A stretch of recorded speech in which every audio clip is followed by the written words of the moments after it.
Okay, hi guys. We're back again with another guest. Today we have Mr. Kevin Covert today, and he is probably one of the most interesting people that we got. And I would never be able to have him in our classroom because he's actually not even in the United States. So he's actually in New Zealand, and he got lucky this time and got a really, really cool place to go.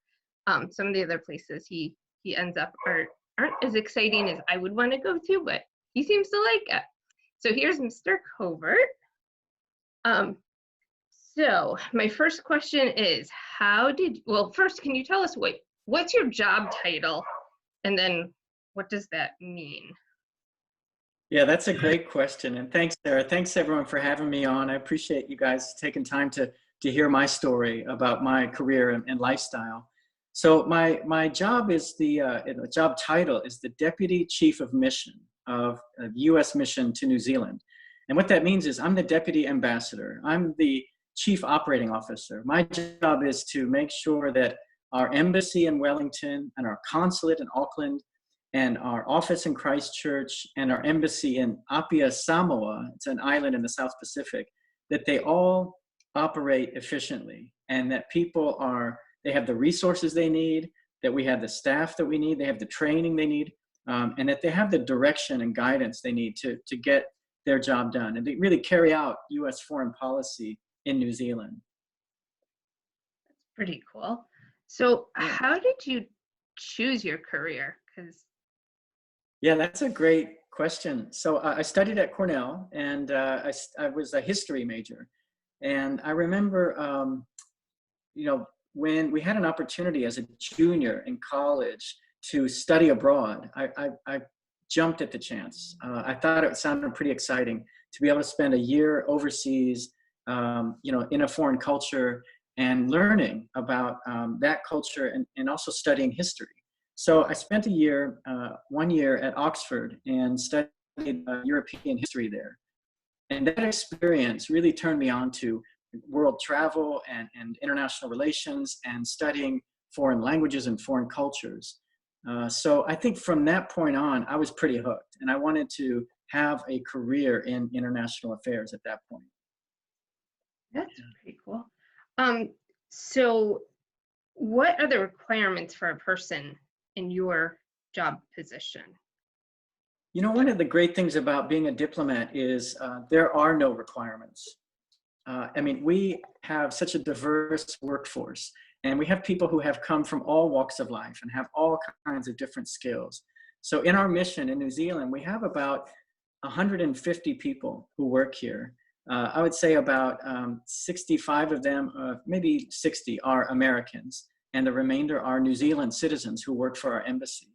Among the American diplomats who are here, you have engineers, you've got construction experts, you've got management, like management consultant types, you have political analysts, you've got military affairs people. We have uniformed active duty military personnel in our mission, in our embassy. You've got economists. I myself is an economic officer. And so you have people who bring a whole diverse skill set to the job. And that's what makes it really exciting and really dynamic. So in my career, for example, in my 25 years with the State Department, I've had different jobs over the course of that career. I've been an energy officer in the Caspian Basin in Kazakhstan. I was a human rights officer in Russia. I was a trade officer, an economic officer in Seoul, South Korea. And then, I've worked in development with USAID. So what's cool about diplomacy is you can bring different skills to the table and they can be rewarded and recognized and applied. I love the fact that there's no one size fits all, that the organization, our government, the State Department, it recognizes and rewards different skill sets. Cool. Now you mentioned a bunch of places where you have lived. Are there any other places? And you have kids, so how does that work with like kids and a wife and pets? Yeah, that's a great question. So I have to say, so I've been overseas. At the end of this tour in New Zealand, it will have been almost 15 years straight, 15 continuous years overseas. That's a long time to be away from home. And we go back every year or two to see friends and family and reconnect. But I haven't lived in the States, in more than a decade. But look, it's been such an incredible run. And the world is so fascinating and there's so many more places I haven't been and I still want to get to that, I'm trying to make the most of the time that I have in my career. So just to answer your question, I started out as a Russia specialist and working in the former Soviet Union and Eastern Europe right after the Soviet Union collapsed. So it was a really fascinating time to be in Moscow in 1992, right after the Soviet Union fell. And I learned to speak Russian. And I, made friends with Russians who were there, and I contributed to that country's sort of economic transition. I've worked in Ukraine, which is where I met my wife. She's Ukrainian. She's American, but born and raised in Ukraine. We had our first son, Timothy, in Ukraine. He was born in Kiev. And then we moved together, the three of us, to Egypt, and we were in Cairo for 2 years. He went to preschool there. And we moved back to the States. My wife got a master's degree at Johns Hopkins. And from there, we went to Kazakhstan, where I was, again, the energy officer. After Kazakhstan, we went back to Russia, where I was the human rights officer. After Russia, we moved to South Korea, where I was the econ officer. And then after South Korea, we moved to Tajikistan in Central Asia, where I was the chargé d'affaires. I was the deputy chief of mission and really the acting ambassador for 2 years. And then I've moved here to New Zealand, where I'm the deputy ambassador. So we've moved around quite a lot, and it's been a pretty wild ride. Let me interrupt for a second. I'm gonna have to get our cat, and then I'll be right back. So I think they're quarantined too still. Because you talked about pets, and this guy here was born in Kazakhstan. We have a dog and 2 cats, and we adopted them in Kazakhstan, and they lived with us there. And we've dragged them all around the world, just like our kids. And so the poor things, our kids and our pets, we take them with us, and they make these assignments home, right? They make these foreign places feel like home. And, it's tough on them. It's tough on the kids. It's tough on the pets. But I will say, as we joke with our kids, we say, you're going to thank us later. All of these experiences, I think, will deepen them and broaden them, give them skills that they will use in life. Our boys, Daniel, our younger son, he's 13 years old. He's lived in 6 countries. He speaks 2 foreign languages, French and Russian. And, he and Tim.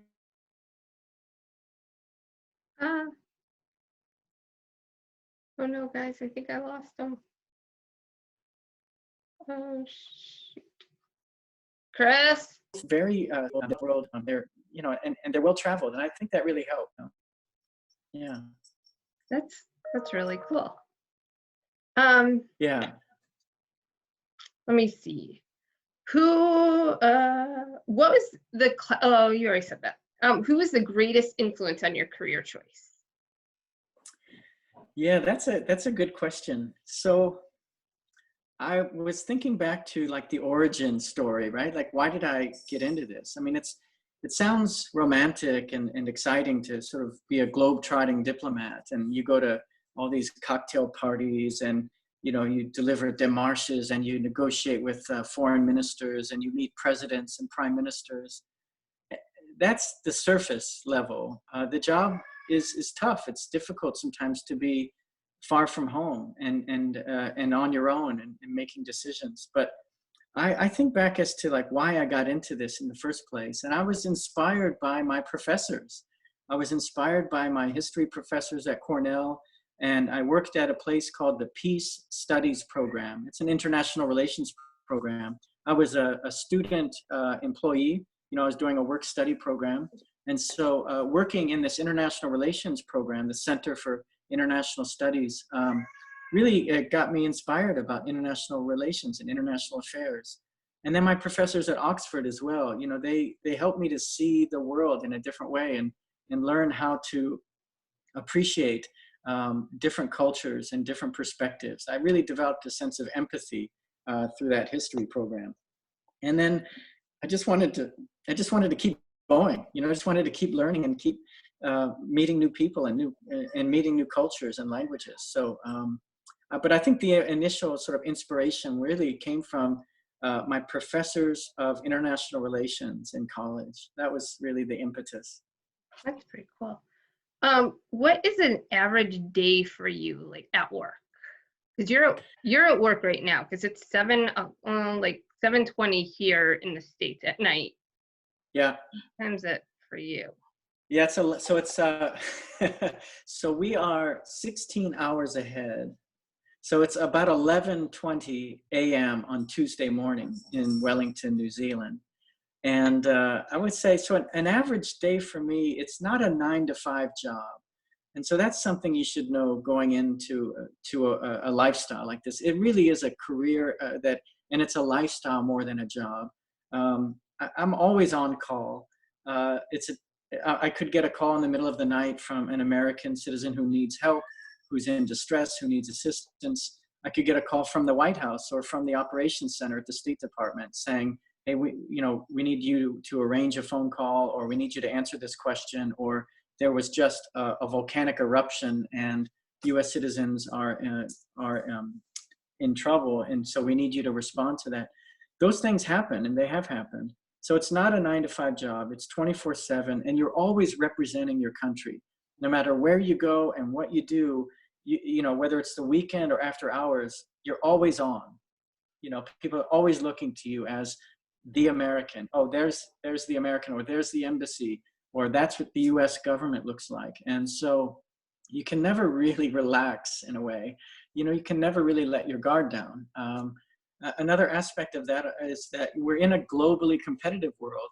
And sometimes we have to deal with hostile foreign powers.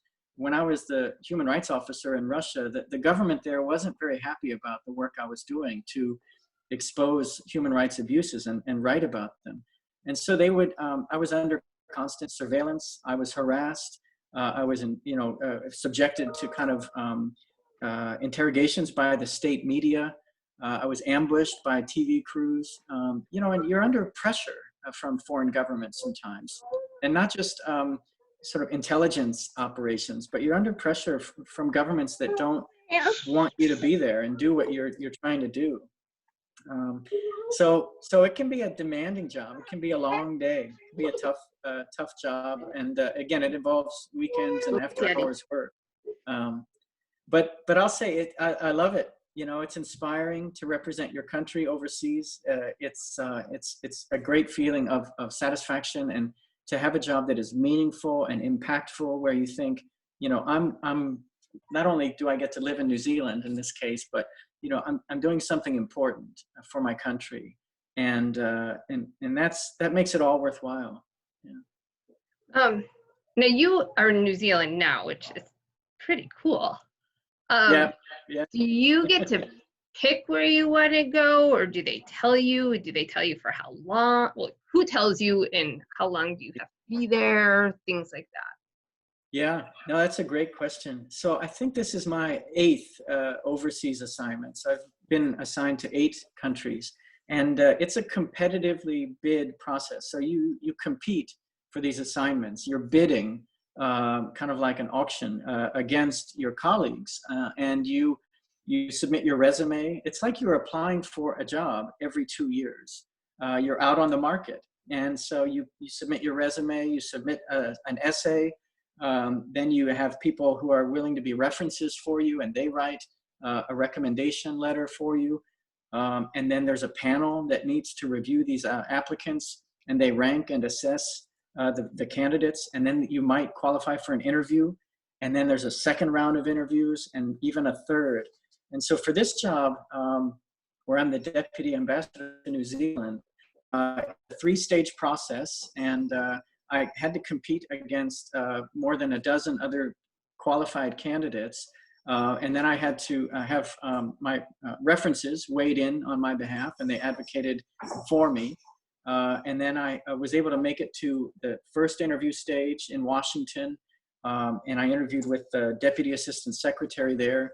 Then the second interview stage, and then the third was with the ambassador himself. And ultimately, for a job like mine, where you're the deputy to the ambassador will choose his or her deputy. So there's a pretty long, drawn out, competitive, really stressful process. Yeah, and you have to do it every few years. That's just it. Every 2 or 3 years. This is a 3-year assignment. My previous assignment in Tajikistan was 2 years. So every 2 to 3 years, you're preparing your job application to compete for these jobs again.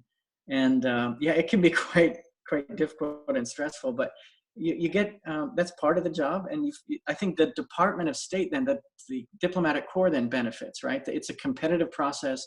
They get the best people in the right place at the right times, and ultimately the mission wins. You know, the embassy wins. Yeah. Huh. Interesting.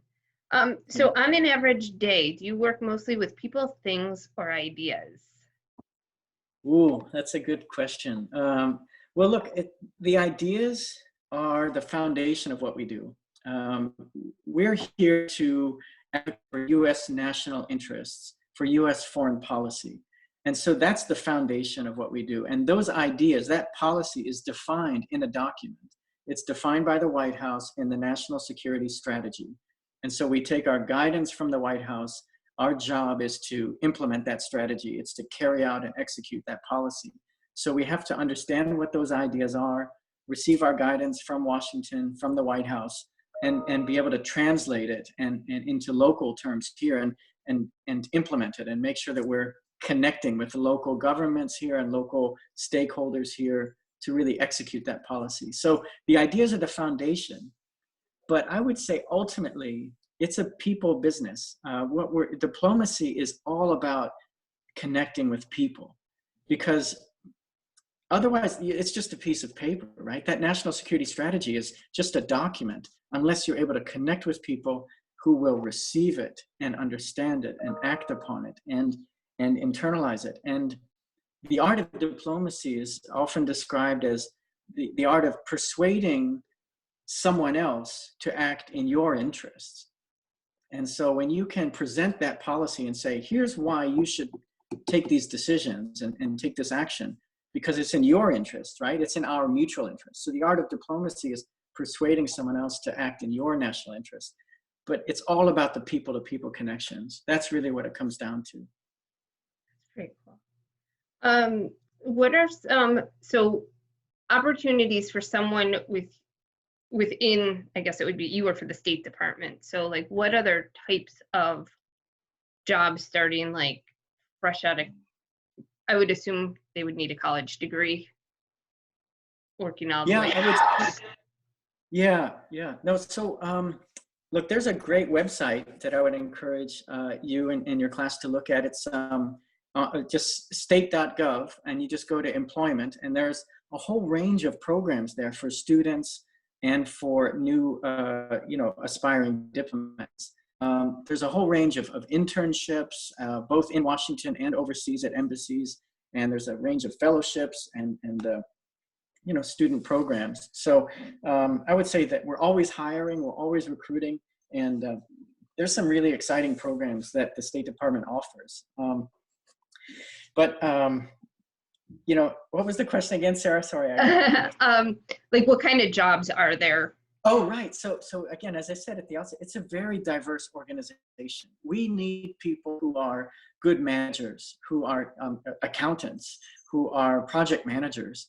We have a construction engineer on site at the embassy. There's a $50 million 5-year construction project we're just finishing now. And there's a US diplomat who is leading that as a construction engineer and project manager.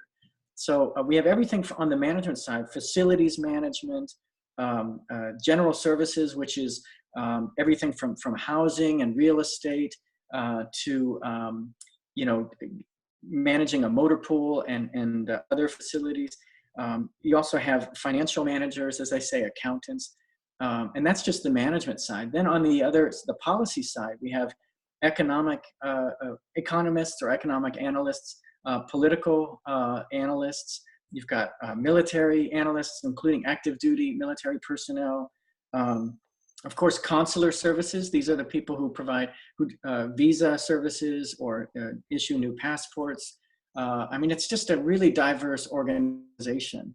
And all of that, I didn't mention public affairs. We have people who are specialists in public relations, public outreach, and people-to-people connections, including students. We do a lot with, of course, universities and international education. The Fulbright program, for example, is a State Department managed program.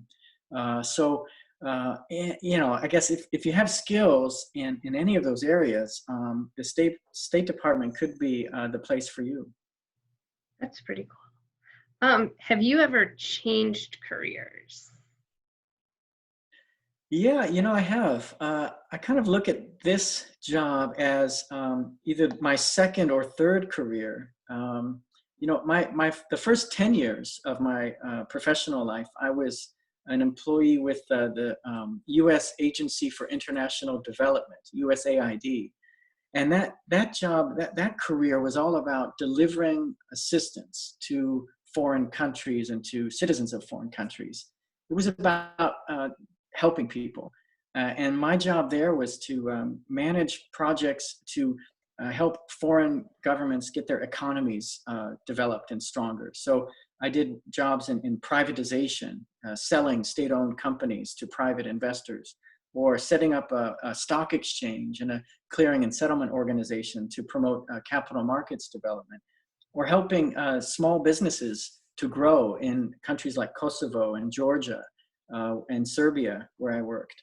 I even had a project with USAID that was about sustainable forest management, helping the Russian Far East to manage its forests in a sustainable way, in an environmentally conscious way, and to prevent illegal logging, and also to prevent rampant wildfires, so to manage forest fires.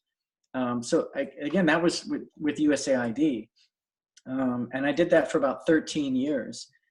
Those projects were in Egypt and Georgia and Ukraine and Russia and Kosovo, as I mentioned, Serbia. So that was a lot of fun. I loved doing that. I loved helping people. Again, I loved representing my country and carrying out our assistance policy through that. But after about 13 years of that, I wanted something different. I wanted to be involved in policy. I felt like maybe just giving assistance wasn't having enough impact, wasn't doing enough to kind of change the relationship with our countries, with our partners. So I wanted to get more involved in foreign policy. And that's what my degrees were in, or history. And then I have a master's degree in international relations. And so I applied for a job at the State Department. And I've been doing that for the last, again, about 12 years now. I've been working for the State Department. So two careers, essentially. That's cool. What do you see yourself doing in 10 years from now? Oh, well, I hope I still have another 10 years left with the State Department. You know, I'm running up, we have a very interesting system. It's called, it's an up or out system. Once you reach a certain point, if you don't get promoted, you have to resign. The military has a system. Yeah, it's a sort of a pyramid. And so you either go up or you get out. That's the way it is. And so I've just recently been promoted to the senior foreign service, to the senior ranks of the diplomatic corps, which bought me some more time. It meant I didn't have to retire right away, which was good. So I've got another, I would say another 12 years with the State Department. Now in that time, that's not that much time. I mean, one way is to think of it is that's only another 3 or 4 overseas assignments, or maybe 2 Washington tours and, you know, maybe 3 overseas tours, but that's it. That's not that much. And there's a lot I'd love to do. I've never been to Latin America or South America. I've never had, other than Egypt, haven't had an assignment in Africa, you know, so there's just so much more to do. I would love to. I think we'll go back to Washington. Again, as I say, it's been almost 15 years since we've lived in the US. So it's time to go home. I'll do that. We'll live in the States for maybe 2 to 4 years and while Daniel finishes high school. And then, you know, I think we'd like to go back overseas without the kids. Probably they'll be grown and having their own careers. But then Lacey and I can go back overseas and have fun, just the two of us. Nice. And your pets. And our pets. Yeah, we've dragged them around the world with us. That's pretty cool. So my last question is, so you're talking to like 13-year-olds, so like Danny's age kids. Oh wait, I have one after this. Chris wants to know this one. So okay, so for 13-year-olds, what advice can you give these kids about choosing a career? What advice would you give them about choosing a career? Yeah, that's a great question. So again, I'm thinking about my own 13-year-old and kind of how he's adapted to this lifestyle where, you know, he's 13, he's lived in 6 countries, he's gone to 7 schools, he speaks 3 languages, and that all sounds great. But you know, it's not easy to move every 2 to 3 years and to have to reestablish your social network and make new friends and find a new comfort zone. And you know, it's what's been really helpful for him has been playing sports like baseball and basketball and soccer. Those really travel well. But I would say in terms of if you're in 8th grade or if you're 13 and you're preparing for a career in international relations and international affairs, look, it's the same advice I would tell a 21-year-old. You know, the fundamental skills of being a successful diplomat really haven't changed much over the last several hundred years. You've got to be able to read and write effectively. And it's not just literacy, it's about writing fluidly, writing persuasively, writing compellingly. So being able to write in a concise manner, in a persuasive manner, in a powerful manner. So practice your writing skills. That's really, once you get to be 22, 23, you won't have time to learn that. And the company you work for won't have time to teach you that. So you've got to practice those skills now. Reading is the other side of that coin. You know, good readers make good writers, and reading widely, reading with a curious mind, an open mind about the world, reading about different stories from different cultures in different languages. That will broaden your mind. That will expose you to a lot of different cultures and myths and societies. And that's going to benefit you no matter what you do. But certainly in diplomacy, you need to have an appreciation for, an understanding of, an empathetic connection with other cultures and other societies. So read widely and read read literature from different cultures. So it sounds stupid, but reading and writing are the 2 most basic skills of that any diplomat really must have. And then, look, try to travel. You know, I know it's hard now with the COVID-19 pandemic. We're going to be homebound, but you know, there are things you can do even virtually. So go online and visit different museums. Go online and listen to different stories from different cultures. You know, read and look at the National Geographic magazine. You know, read The Economist. Study, you know, different cultures. And when you get a chance to travel, be curious. Keep a journal. Keep a diary. Take pictures. Tell stories. And that's going to spark your curiosity about the world. And that hopefully would lead you to a career in foreign affairs and diplomacy. Thanks. And Chris wants to know if you're a Buckeye fan. Oh my goodness gracious. Ain't no way. That is never going to happen. I'll tell you what. I wouldn't even dot the I on the football field. Oh no. Go blue. Raise the blue. Let's go blue. Oh, that's funny. Thanks for doing this for me and all my students, and yeah, I'm sure they're gonna love it. Well, I'll tell you what, Sarah, I love it too, and you know, let's check back later. I would love to give your students a virtual tour of our embassy. You know, maybe there's a way we can do this, and I could record something in the embassy so they could see what the embassy looks like and what it feels like, and they could connect in a visual way, I'd love to kind of walk them through the building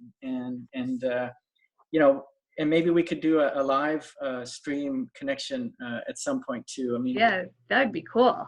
yeah, because seeing is believing. I mean, I'd love to be able to show you what this lifestyle is like. It can be challenging and difficult and stressful, but once you experience it, you get hooked. I mean, you become very passionate about it. So I'd love to convey that somehow to your students.